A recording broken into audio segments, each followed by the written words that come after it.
আজকে আপনাদের জন্য ভৈরব বন্দ্যোপাধ্যায়ের গল্প একটি অলৌকিক ঘটনা। যে সময়ের কথা বলছি সেই সময় আমি একটা প্রাইমারি স্কুলে সবেমাত্র কাজ পেয়েছিলাম। জায়গাটা বাড়ি থেকে অনেক দূরে হওয়ায় আমাকে সেখানে একটা বাড়ি ভাড়া নিয়েই থাকতে হয়। আমার স্কুলের আরও একজন মাস্টারমশাই আমার সঙ্গেই থাকতেন। তার নাম বিকাশচন্দ্র চট্টোপাধ্যায়। তিনি আমার থেকে বয়সে বড়। তার বাড়িও ছিল অনেকটাই দূরে। কেবলমাত্র হেডমাস্টার মশাইয়ের বাড়ি ছিল সেই গ্রামে। আমরা দুজন মিলে যে বাড়িতে ভাড়া থাকতাম সেটা গ্রামের একদম শেষ প্রান্তে, আর স্কুলটা ছিল একদম গ্রামের মাঝখানে। স্কুলে যাওয়া এবং আসার পথে সেই ছোট্ট গ্রামটির স্নিগ্ধ গাছের ছায়া, ফুল ফলের বাহার দেখতে খুব ভালো লাগত। এবার আসল ঘটনায় আসি। আমার সহকারী মাস্টার মশাই অর্থাৎ বিকাশবাবু ছিলেন একটু একগুঁয়ে প্রকৃতির আর পরম সাহসী। ভূত, পেতনি, চোর, ডাকাত কিছুকেই তিনি পরোয়া করতেন না, এবং নিজে ব্রাহ্মণ মানুষ হওয়ায় পূজা অর্চনা সবই করতে জানতেন। কিছুদিন পরে হোলির একদিন ছুটি এবং পরের দিন রবিবার হওয়ায় পরপর দুদিন ছুটি পাওয়া গেল। তাই বিকাশবাবু শুক্রবার স্কুল করে বাড়ি যাওয়ার জন্য প্রস্তুতি নিচ্ছিলেন। এমন সময় কালো মেঘে সারা আকাশ ছেয়ে ফেলল। আকাশের এরকম অবস্থা দেখে আমি বিকাশবাবুকে বললাম, বিকাশবাবু, বলে কি আজকে না গিয়ে আপনি কালকে সকাল সকাল বেরিয়ে পড়বেন? আজকে যে আকাশের অবস্থা, মনে হচ্ছে খুব জোর বৃষ্টি শুরু হবে। তিনি বললেন, না ভাই, আজকে আমাকে যেতেই হবে। দুদিন থেকে ছোট ছেলেটার খুব জ্বর। কালকে ওকে নিয়ে শহরে ডাক্তার দেখাতে যাব। আমি বললাম, কিন্তু বিকাশবাবু, আকাশের যা অবস্থা, আপনি যাবেন কিভাবে? এই বৃষ্টি এলে সাইকেল চালানো তো অসম্ভব। আপনারই তো অসুখ করে যাবে এই বৃষ্টিতে ভিজলে। তিনি বললেন, আরে না না, চলে যা। এই বৃষ্টিতে ভিজে নিজের জমিতে কত ফসল ফলিয়েছি, এই বৃষ্টি আমার কিছুই করতে পারবে না। এই কথা শুনে তাকে আর জোর করলাম না। তিনি মাথায় ছাতা দিয়ে সাইকেলটা নিয়ে বেরিয়ে পড়লেন। আমি এবার বাড়ি যাব না ঠিক করে রেখেছিলাম। আসলে বাড়িতে এবছর কেউ আসবে না হোলিতে, তাই আমিও আর গেলাম না। বিকাশবাবু বেরিয়ে যেতেই খুব জোর বৃষ্টি শুরু হলো। দরজা জানালা যেন ভেঙে দেবার জন্য। সব দরজা জানালা বন্ধ করলাম এবং রঘুকে বললাম, রঘু মানে সে আমাদের রান্না বান্না, বাজার করা সবকিছুই করে দেয়। তাকে বললাম আজকে সে যেন খিচুড়ি চাপিয়ে দেয়। এই বৃষ্টির দিনে খিচুড়ি আর বেগুন ভাজা খুব ভালোই লাগবে। বিকেল গড়িয়ে সন্ধে হয়ে এলো, কিন্তু বৃষ্টি থামার কোনো নামই নেই। আমাদের খিচুড়ি প্রায় হয়ে এসেছিল, তাই আমি তাড়াতাড়ি খেয়ে দিয়ে একটা গল্পের বই নিয়ে শুয়ে পড়লাম। বৃষ্টি তখনও হচ্ছে, তবে তার গতি একটু থেমেছে। গল্পের বই পড়তে পড়তে কখন যে ঘুমিয়ে পড়েছি বুঝতেই পারিনি। হঠাৎ একটা শব্দে আমার ঘুমটা ভেঙে গেল। চোখ খুলে দেখি ঘরের আলোটা অনেকক্ষণ আগে নিভে গেছে, আর দরজায় খুব জোরে কড়াঘাত হচ্ছে। প্রথমটায় আমি একটু থতমত খেয়ে গেলাম। এই দুপুর রাত্রে কে আবার দরজায় ধাক্কা মারে? আলোটাকে জ্বালিয়ে আমি তাড়াতাড়ি দরজাটা খুলতে গেলাম। দরজা খুলে আমি যা দেখলাম তাতে একটু বিস্মিতই হলাম। দেখি বিকাশবাবু দাঁড়িয়ে আছে। তার সাইকেল ও ছাতা কোনোটাই তার কাছে নেই। গোটা গায়ে কাদাতে ভর্তি। তাকে দেখে আমি জিজ্ঞাসা করলাম, আরে বিকাশবাবু, আপনি বাড়ি যাননি? কি হয়েছে? তিনি বললেন, হ্যাঁ, বলছি, আগে আমাকে জল দাও। তাকে বড় এক ঘটি জল দিলাম। কিন্তু কি আশ্চর্য, এক নিমেষের মধ্যে তিনি পুরো এক ঘটি জল খেয়ে ফেললেন। আমি এটা দেখে একটু বিস্মিত হলাম, কারণ এর আগে আমি তাকে কখনো এভাবে জল খেতে দেখিনি। জামা কাপড় ছেড়ে তিনি আমাকে বললেন তিনি রাস্তা দিয়ে যাচ্ছিলেন।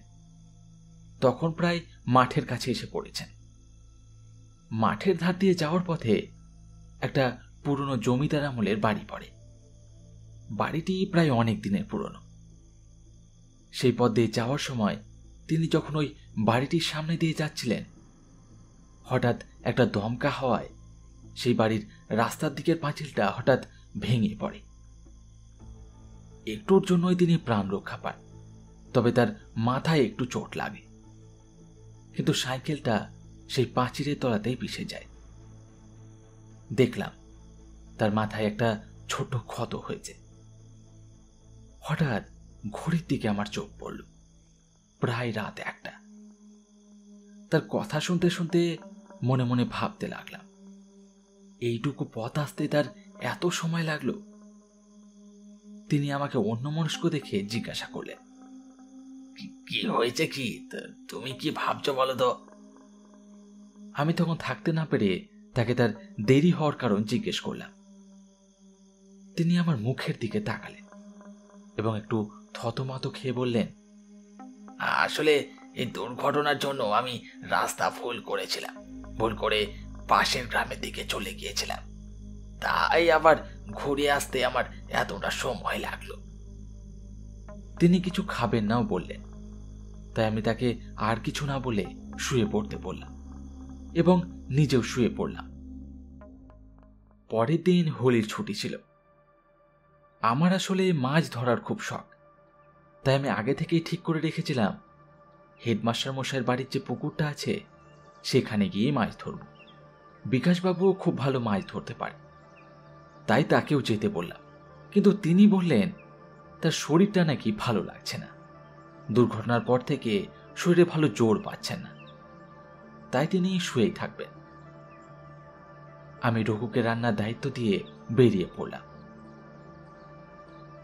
মাছ ধরে বাড়ি ফিরে আসতে প্রায় বিকেল হয়ে গেল, তবে দুটো কাতলা মাছ ধরতে পেরেছিলাম। মাছ দুটোকে কেটে এবং ভেজে রাখতে বললাম রঘুকে, কালকে দুপুরে খাওয়া দাওয়া করা যাবে। স্নান ও তাড়াতাড়ি খেতে ঘরে ঢুকে দেখি বিকাশবাবু নিজের বিছানায় শুয়ে আছেন এবং নিজের মনেই কি বিড়বিড় করছেন। তাকে এরকম ভাবে আমি আগে কখনো দেখিনি। কালকে দুর্ঘটনার পর থেকে তিনি যেন একটু বদলে গেছেন। তাকে জিজ্ঞাসা করলাম, কি ব্যাপার বিকাশবাবু, আপনার শরীরটা কি ভালো নেই? আপনি কিছু খাননি শুনলাম। তিনি বললেন, আসলে শরীরটা ভালো লাগছে না, একটু জ্বরও হয়েছে মনে হচ্ছে। আমার কাছে সবসময় হোমিওপ্যাথিক ওষুধের একটা বাক্স থাকে। এই হোমিওপ্যাথি নিয়েও কিছুদিন প্র্যাকটিস করেছিলাম। সেই বাক্স থেকে তাকে ওষুধ দিলাম এবং খাওয়া দাওয়া করে নিতে বললাম। তিনি সেদিন চিড়ে দুধ খেয়ে ঘুমিয়ে পড়লেন। আমিও মাছ ধরার জন্য খুব ক্লান্ত ছিলাম, তাই তাড়াতাড়ি ঘুমিয়ে পড়লাম। পরের দিন রবিবার। সেদিন আমরা শহরে সেই বাজারের দিকে যাই। সপ্তাহের মাসিক বাজার ও নিজস্ব কিছু কেনাকাটা সেই দিনই করে নিয়ে আসি। সেদিনও আমি বিকাশবাবুকে আমার সাথে যেতে বললাম, কিন্তু তিনি যেতে চাইলেন না। আমাকে বললেন, তুমি ঘুরে এসো, আমি যাব না। তাকে আরো 2-3 বার অনুরোধ করার পর তিনি আমাকে খুব গম্ভীর গলায় বললেন, তোমাকে যেতে বলছি তো, আমি যাব না। এইভাবে তিনি আমার সঙ্গে কখনো কথা বলেনি, আর এরকম ভাবভঙ্গি আমি তার আগে কখনো দেখিনি। চোখের দৃষ্টি দেখে আমি একটু চমকে গেলাম। চোখ দুটো থেকে যেন আগুন বের হচ্ছে।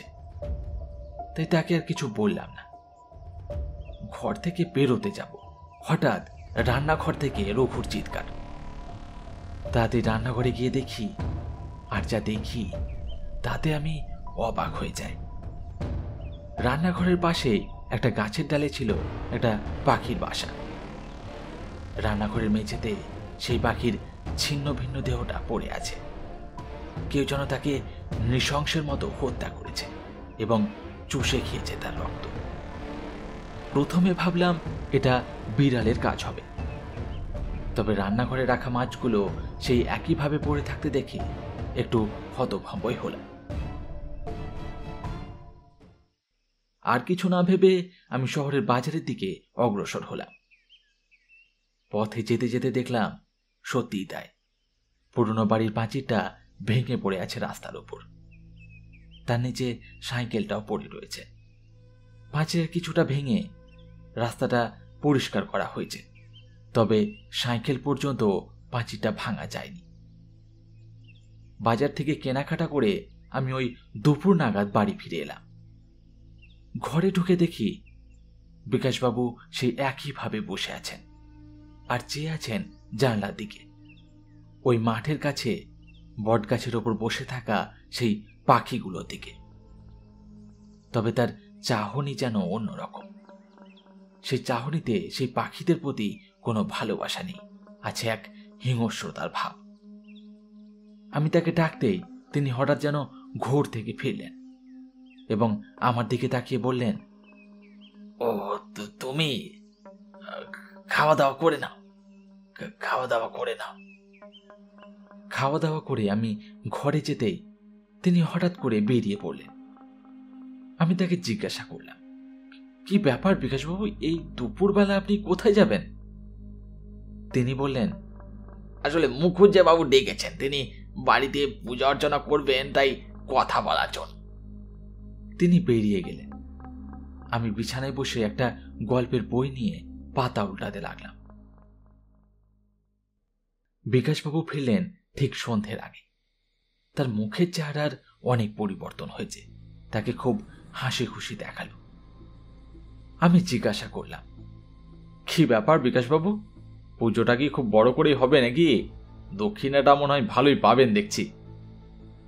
আমার কথায় তিনি যেন একটু অবাক হয়ে গেলেন এবং আমাকে বললেন, আমি ওই বট গাছের তলায় ঘুমিয়ে পড়েছিলাম, বুঝলে, সুন্দর গাছের ছায়া। উঠে দেখি সন্ধে হয়ে গেছে, তাই ফিরে এলাম। আমি তার এই কথার কোনো মানেই বুঝতে পারলাম না। একটা মানুষ একটা জায়গায় যাওয়ার জন্য বেরোলো, হঠাৎ মাঠের ধারের একটা বট গাছের তলায় ঘুমিয়ে পড়ল। বিষয়টা আমার মাথায় কিছুতেই ঢুকলো না। তাকে আবার জিজ্ঞেস করলাম। তখন তিনি বললেন, তিনি নাকি ভুলে গেছিলেন। মুখুজ্জেবাবু তাকে কাল স্কুল ছুটির পর ডেকেছেন। তার এই কথা শুনেও আমি একটু অবাক হলাম, তবে আর কোনো প্রশ্ন করলাম না। পরের দিন থেকে স্কুল, তাই সেদিন খাওয়া দাওয়া সেরে তাড়াতাড়ি ঘুমিয়ে পড়লাম। হঠাৎ গভীর রাতে আমার ঘুমটা ভাঙল এবং উঠে দেখি বিকাশবাবু তার বিছানায় নেই। আমার মনে হলো হয়তো বাইরে গেছেন, একটু পরেই ফিরে আসবেন।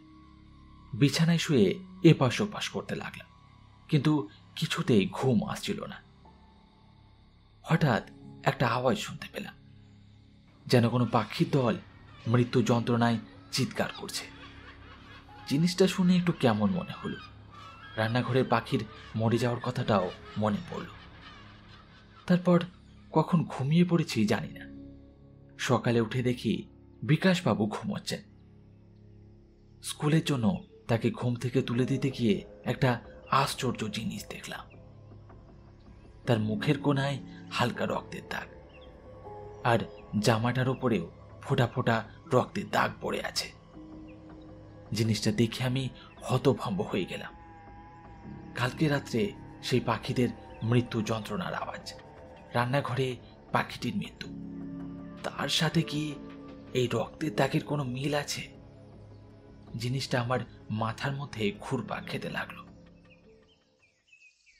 আর কিছু না ভেবে আমি তাড়াতাড়ি খেয়ে দিয়ে স্কুলে চলে গেলাম। বিকাশবাবু বললে তার শরীরটা নাকি ভালো নেই, আজকে তিনি স্কুলে যাবেন না। স্কুলে গিয়ে আমি হেডমাস্টার মশাইয়ের সঙ্গে বিষয়টা নিয়ে একটু পরামর্শ করলাম, তাকে সব খুলে বললাম। হেডমাস্টার মশাই বললেন, বিষয়টা তো ভালো ঠেকছে না। আমি বলি কি, ওই নরেনপুরের ভরতরাজকে ডাকি, তিনি মন্ত্রতন্ত্র নিয়ে চর্চা করেন। আশেপাশের গ্রামের লোক তাকে অত্যন্ত শ্রদ্ধা করে, অলৌকিক ক্ষমতার অধিকারী একজন মানুষ। তারপর একটু ভেবে বললেন, আচ্ছা, তুমি এক কাজ করো বুঝলে, রঘুকে তুমি স্কুলে ডাকো। আমি একটা চিঠি লিখে দিচ্ছি আর ভগবান ভরদ্বাজের বাড়ি পাঠিয়ে দিচ্ছি। তাকে যত তাড়াতাড়ি সম্ভব এখানে আনা দরকার। তার কথা মতো আমি সব করলাম। মাস্টারমশাইয়ের কথায় রাজি হয়ে রঘু নরেনপুরের দিকে রওনা হল। তখন টিফিন প্রায় শেষের দিকে। আমি আর হেডমাস্টার মশাই অফিস ঘরে স্কুলের খাতা সারছি। এমন সময় হঠাৎ বিকাশবাবু ঝড়ের গতিতে অফিস ঘরে ঢুকলেন। তার চোখ মুখ দেখে বোঝা যাচ্ছে তিনি ভয়ানক রেগে আছেন। আমার দিকে তাকিয়ে তিনি জিজ্ঞাসা করলেন, কি ব্যাপার, রঘুকে তোমরা কোথায় পাঠিয়েছ? হ্যাঁ, কোথায় পাঠিয়েছ? হেডমাস্টার মশাই বললেন, রঘু তার বন্ধুর বাড়ি গেছে, কিন্তু আপনি এ কথা জিজ্ঞেস করছেন কেন? বিকাশবাবু হেডমাস্টার মশাইয়ের দিকে বড় বড় চোখ করে তাকিয়ে বললেন, সব জানি আমি, কিন্তু তোমরা কিচ্ছু করতে পারবে না, কিচ্ছু না। বলেই আবার ঝড়ের গতিতে অফিস ঘর থেকে বেরিয়ে গেলেন। আমি বিকাশবাবুকে দেখে ভয় পেয়ে গেছিলাম। দেখলাম হেডমাস্টার মশাইয়েরও সে একই অবস্থা। এদিকে সন্ধে হয়ে এলো, কিন্তু রঘু বা ভগবান ভরদ্বাজের কারোরই কোনো পাত্তা নেই। হেডমাস্টার মশাই সেদিন আমাদের বাড়িতে এলেন। বিকাশবাবুও সে যে স্কুল থেকে চলে গেছেন, এখনো পর্যন্ত বাড়ি ফেরেননি। হঠাৎ গ্রামের একজন চাষি মানুষ খবর দিল, গ্রামের শেষ প্রান্তে যে নদীর সাঁকোটা আছে সেখানে রঘুর দেহ পড়ে আছে। তার মাথাটা যেন কেউ মুচড়ে পাখি পুঁতে রেখেছে। এ কথা শুনে দুজনে চমকে উঠলাম। হেডমাস্টার মশাই তখনই আরো কয়েকজনকে ভগবান ভরদ্বাজের বাড়ি যাওয়ার জন্য নির্দেশ দিলেন। গ্রামের লোক মাস্টার মশাইকে অনেক শ্রদ্ধা করে, তাই তারা এক কথাতে রাজি হয়ে গেলেন নরেনপুরের দিকে রওনা হওয়ার জন্য। রাত তখন প্রায় 11টা। একটা রিক্সা করে ভগবান ভরদ্বাজ আমাদের বাড়ির সামনে এসে দাঁড়ালেন। লোকটি দেখতে সাধারণ গোছের, তার পরনে নামাবলি, গলায় ঝুলছে 3টি রুদ্রাক্ষের মালা এবং হাতে একটা ঝোলার মধ্যে অনেক জিনিসপত্র। তিনি বাড়ির দরজায় ঢুকতে গিয়ে একটু থতমত খেলেন এবং জিজ্ঞাসা করলেন, এই ঘটনা কবে থেকে হচ্ছে? আমি বললাম, আগে 2 দিন থেকে হচ্ছে এরকম। তিনি যেন একটু কি ভাবলেন, তারপর বললেন, আমাকে এক ঘটি জল দাও, আমি গৃহবন্ধন প্রক্রিয়া করব। আমি তাকে জল এনে দিলাম। তিনি ঘটির মধ্যে একটি রুদ্রাক্ষের মালা চুবিয়ে বিড়বিড় করে মন্ত্র উচ্চারণ করতে লাগলেন এবং সেই জল দিয়ে গোটা বাড়ি জুড়ে একটা রেখা কেটে দিলেন এবং আমাকে ও হেডমাস্টার মশাইকে সেই বাড়ির ভেতরে থাকতে বললেন আর বাকিদের নিজ নিজ বাড়ি চলে যেতে বললেন। তারপর আমাকে জিজ্ঞাসা করলেন, বিকাশ বাবু কোন ঘরে ঘুমন? আমি তাকে আমাদের ঘরে নিয়ে গেলাম এবং বিকাশবাবুর বিছানাটা দেখিয়ে দিলাম। তিনি বিছানা চারিদিক খুব ভালো করে দেখতে লাগলেন এবং কিছুক্ষণ পর দেখলাম তার ঠোঁটে হাসি ফুটে উঠল। এরপর তিনি আমায় বললেন, এই বাড়ির বারান্দায় আমি এখন একটা যজ্ঞ করব, আপনারা ব্যাগ থেকে জিনিসপত্র বার করে যজ্ঞের আয়োজন শুরু করুন। আমিও হেডমাস্টার মশাই তার কথা মতো সব আয়োজন শুরু করলাম। রাত তখন প্রায় 1টা। তিনি যজ্ঞ শুরু করলেন আর তার সাথে চলল মন্ত্র উচ্চারণ। দেখলাম হেডমাস্টার মশাই একদৃষ্টে যজ্ঞের দিকে তাকিয়ে আছেন। কিছুক্ষণ সময় কেটে গেল, চারিদিক স্তব্ধ। ভরদ্বাজ মশাই এবার মন্ত্র উচ্চারণ বন্ধ করলেন এবং হাতে কি যেন একটা নিয়ে হলুদ গুলে রাখা পাত্রের মধ্যে ডুবিয়ে আগুনের দিকে ছুড়ে দিলেন। সঙ্গে সঙ্গে চারিদিকে যেন প্রবল দুর্যোগের মতো হাওয়া বইতে শুরু করলো। এসব দেখে হেডমাস্টার মশাই জিজ্ঞাসা করলেন, আপনি ওটা কি ফেললেন আগুনের মধ্যে?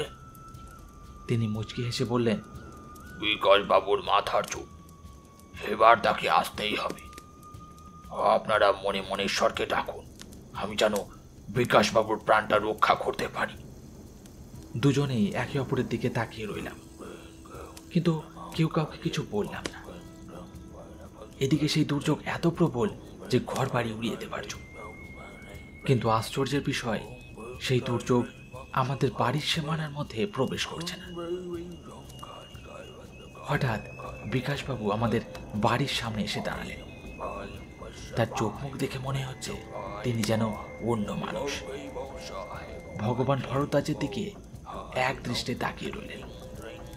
তারপর বললেন, তুই আমার কিচ্ছু করতে পারবি না, ফিরে যা, নইলে তোকেও শেষ করবই ওই রঘুর মতো। ফিরে যা, ফিরে যা তুই। ভরদ্বাজ মশাই চোখ মেলে তার দিকে তাকালেন, কিন্তু মন্ত্র উচ্চারণ বন্ধ করলেন না। এবার তিনি তার ঝোলা থেকে ছাইয়ের মতো কিছু একটা বার করলেন এবং বিকাশবাবু যেই দিকে দাঁড়িয়ে আছে সেই দিকে ছুঁড়ে মারলেন। সেই ছাইয়ের কণা বিকাশবাবুর কাছে যাওয়া মাত্রই তিনি লাফিয়ে উঠলেন আর ছুটে বেড়াতে লাগলেন চারিদিকে এবং একইভাবে গালাগালি দিতে লাগলেন, যেন তার শরীরে কেউ আগুন জ্বালিয়ে দিয়েছে। এবার ভরদ্বাজ মশাই বিকাশবাবুর উদ্দেশ্যে বললেন, কে তুই? এই শরীর ধারণ করেছিস কেন? বিকাশবাবু তখন সেই একইভাবে বিড়বিড় করে গালাগালি দিতে লাগলেন। এখনো বসে আছিস কেন? যা, ফিরে যা। ভরদ্বাজ মশাই আবার সেই ছাই বিকাশবাবুর দিকে ছুঁড়ে মারলেন। তো খাবো আমি। আর তখন বিকাশবাবু গলা কাটা মুরগির মতো ছটপট করতে লাগলেন এবং তার মুখ থেকে বেরোলো অন্য একটা গলার স্বর। সেই গলার স্বর বলল, আমার নাম কৃষ্ণকান্ত। জমিদার বাবুর বাড়িতে চুরি করতে ঢুকেছিলাম বলে জমিদার বাবু আমাকে মেরে পুঁতে দিয়েছিলেন ওই পাঁচিলের তলায়। বহুদিন সেখানে আমি আটকা পড়ে আছি।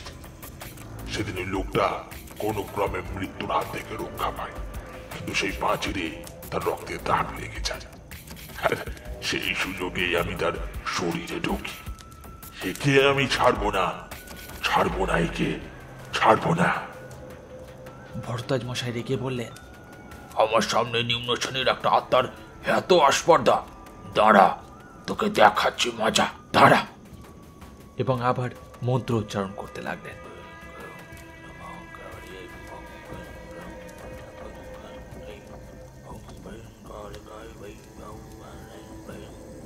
আর বিকাশবাবু অর্থাৎ কৃষ্ণকান্ত সেই একইভাবে গালাগালি দিয়ে চললেন। তার মুখ চোখে ক্রোধের ছাপ স্পষ্ট। এইভাবে কিছুক্ষণ চলল।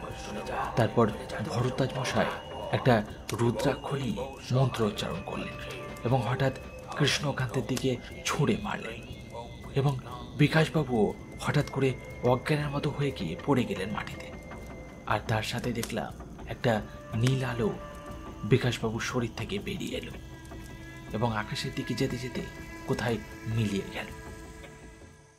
আমি তাড়াতাড়ি বিকাশবাবুর চোখে মুখে জল দিলাম এবং তাকে সুস্থ করলাম। ভরদ্বাজ মশাই বললেন, আর কোনো ভয় নেই। এবং যাওয়ার সময় তিনি বিকাশবাবুর হাতে একটা মাদুলি বেঁধে দিলেন। বিকাশবাবু একটু সুস্থ হলে আমি তাকে সমস্ত ঘটনা খুলে বললাম। তিনি আমার সব কথা শুনে হতভম্ব হয়ে গেলেন। আমি এবং হেডমাস্টার মশাই তাকে কিছুদিনের জন্য নিজের বাড়ি চলে যাওয়ার জন্য অনুরোধ করলাম।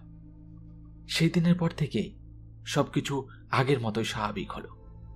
বিকাশবাবুও বাড়ি থেকে ফিরে এসে সেই একই উদ্যমে কাজ শুরু করলেন। তবে আমার জীবনের এই অলৌকিক ঘটনা আমি কোনোদিন ভুলব না।